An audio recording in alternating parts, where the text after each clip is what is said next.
Reimagining Success, episode 230. You're listening to the Reimagining Success podcast, where we help you design a business and a life that allows you freedom from the 9-to-5. I'm your host, Anna Lundberg, ex-corporate good girl, now a business mentor and coach, author, mum of 2, and I'm here to help you create more freedom, flexibility, and fulfillment. Now let's get started with redefining success outside of the 9-to-5. So one of the things that I reflect on is how our definition of success, my definition of success, has evolved with time. I think I wasn't so conscious of these reflections when I first started my career. Of course, now I look back on it in a different light.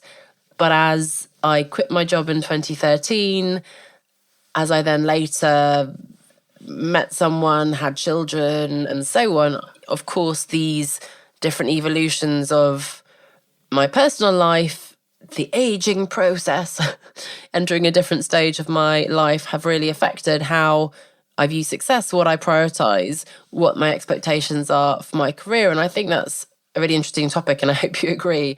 I have done recently a presentation on work-life integration, as I call it, for a company. And it was in America. And so I dug into the different generations. Of course, we hear about the famous Generation Z now wanting different things. Millennials for some time were criticised, of course, for being privileged and so on, entitled, I suppose is the word.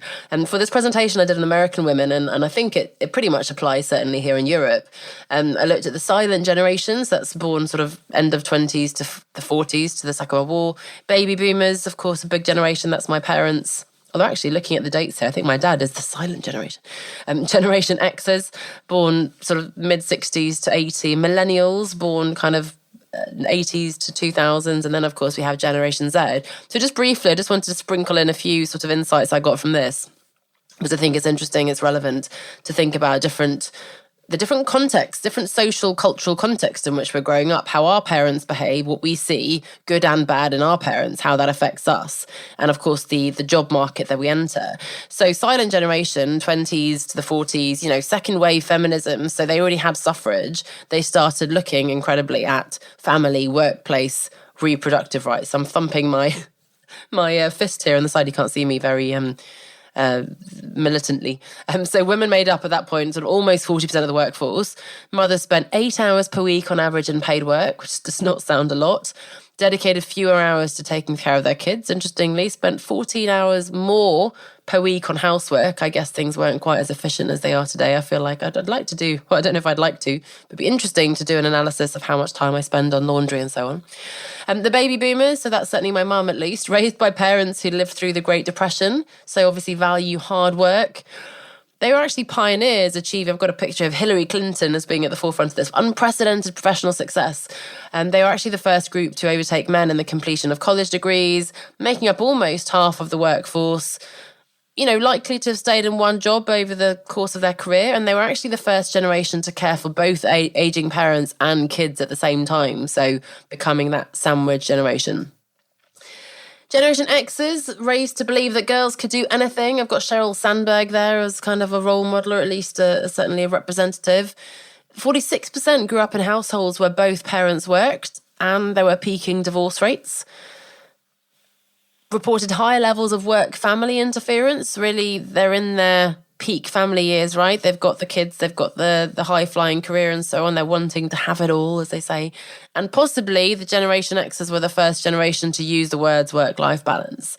Then we've got the Millennials. I fall into this one, just raised in the world of rapidly advancing technology, income inequality, economic uncertainty, marrying and having children later. I think I was 36 when I had Sophia, so later than older generation. Geriatric presidency, I was going to say, not that, unfortunately, pregnancy.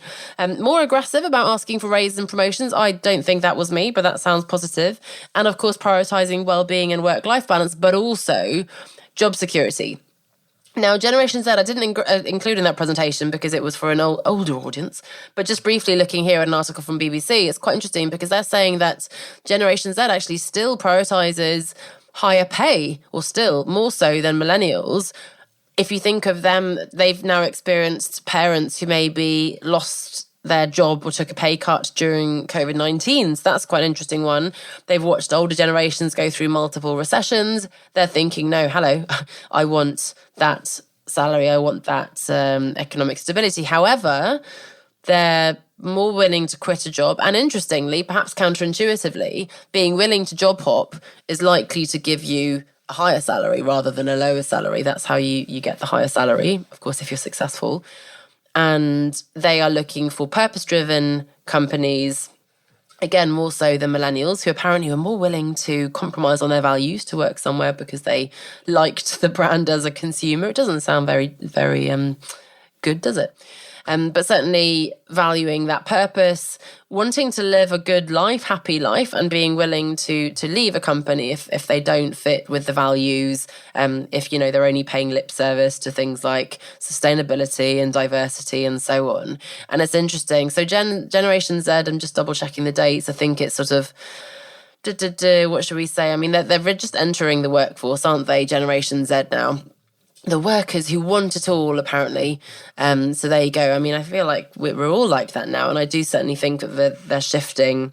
I'm just Googling the age rates for the Generation Z. So Generation Z, 97 to 2012. Okay, that's interesting. So I think my children will be Generation Alpha as the next one. So what on earth does that mean? But, it's not to say, it's a bit like horoscopes. I don't think we're exactly the same just because we happen to be in a particular generation. We might feel a bit disconnected from that generation. But the truth is, if we've grown up in that environment, economic austerity, parents in a certain situation, if they're divorcing, if they're both working, if we saw our mothers suffering, whatever it is, then certainly I know that from myself and my sister, we respond in a certain way. Things that we didn't experience when we were younger, perhaps we value, especially things that we did, we perhaps want to avoid, and so on. So that's quite palpable. So that's generational shifts and generational, trends, I suppose. The other aspect, though, is the life cycle, right? The different expectations at different ages. Now, I think back to my golden years of marketing, working at Procter & Gamble in Geneva. We were working hard, playing hard, happy to work late, and let's be honest, again, I mentioned this the other week, but looking disparagingly on as parents left the office early to pick their kids up from school. Goodness me, little did we understand what they were actually doing, heading home to work really hard in the evening, I'm pretty sure. But we were happy to do that in return for the expectation of promotions, salary increases, and so on, right? So that was important to us. As a new hire, you are ambitious, I think. You want to and need to develop that career capital. You want to learn. You need the mentoring, coaching, socializing, I think, is a really important part of it. We value those work friendships. Although I read an article recently that younger people don't value those work friendships as much. That's an interesting development. But that's when you're starting out.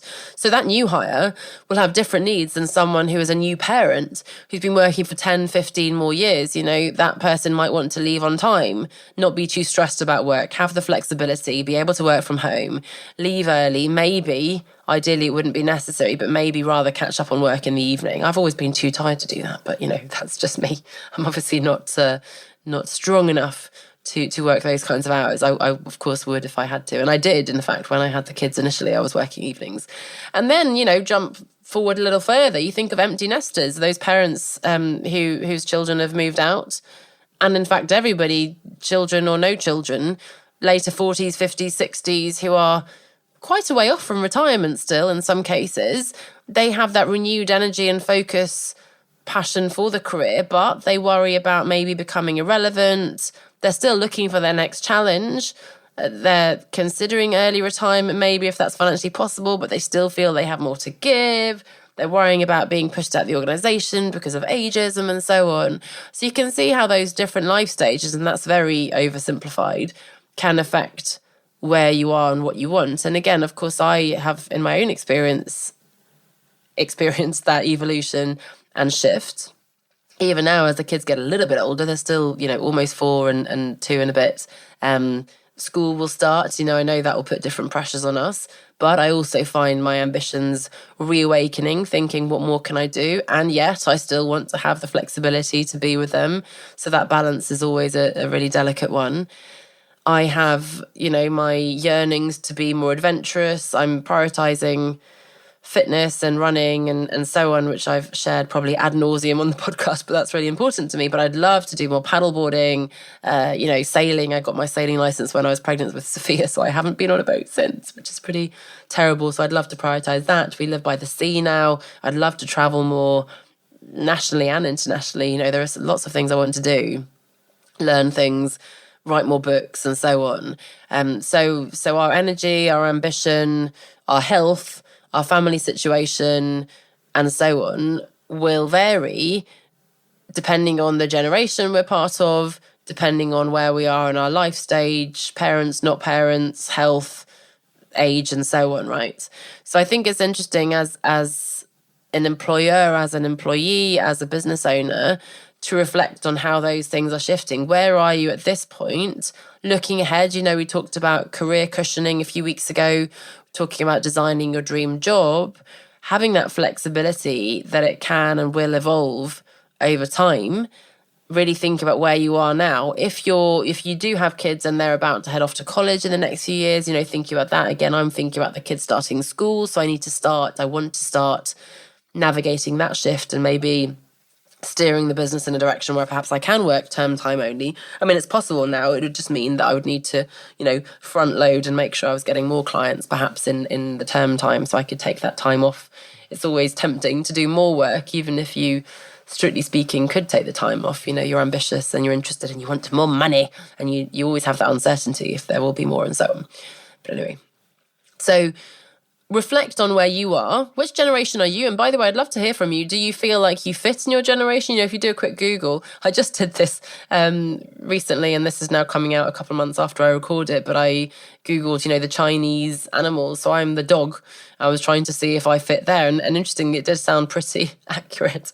Libra horoscope, Chinese dog. I'm a millennial / almost Gen Xer, I suppose. It's interesting to look at all these buckets you can put yourself in and see if they're accurate or not. And of course, they can't be for all of us, but certainly there is truth to, having both of your parents working full time will have an effect, both positive and negative perhaps, on what you see. I talk about this before as well. If your parents are successful entrepreneurs, if they're struggling entrepreneurs, if they're corporate stress pots, if they were made unemployed, if whatever it is, if they traveled a lot or didn't, all those things will have an effect on you consciously and subconsciously as to what you think is the norm, what you think is okay, what you want for yourself and perhaps children and not, and what you want from your career and so on. So it's good to be conscious of that, and it's not a good or a bad thing, it's something to think about. As long as we're aware of it, then we can be intentional as to creating something according to that. Or we can say, no, I don't want to be influenced, guided by just that experience. That was one experience that my dad had, my mum had, whatever it was.